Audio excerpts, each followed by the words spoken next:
শ্বিলঙৰ পৰিস্থিতিটো অতি উদ্বেগজনক পৰিস্থিতি।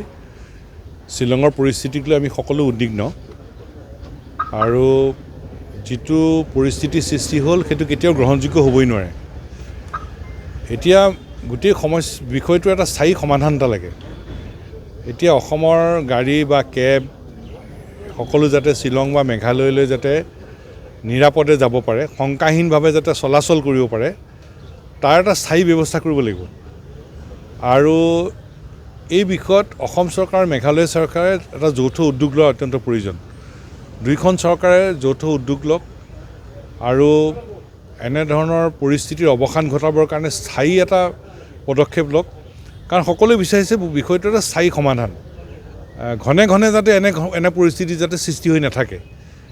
গতিকে ঘনে ঘনে পৰিস্থিতিৰ সৃষ্টি হ'ব নালাগিব, পৰিস্থিতিৰ এটা স্থায়ী সমাধান লাগিব আৰু পৰিস্থিতিৰ অৱসান ঘটিব লাগিব।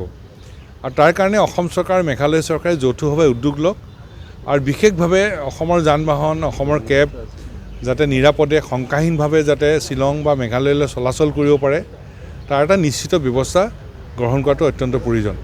এই বিষয়ত অসম চৰকাৰ আৰু মেঘালয় চৰকাৰ উভয় চৰকাৰে যৌথভাৱে উদ্যোগ লোৱাটো অত্যন্ত প্ৰয়োজন।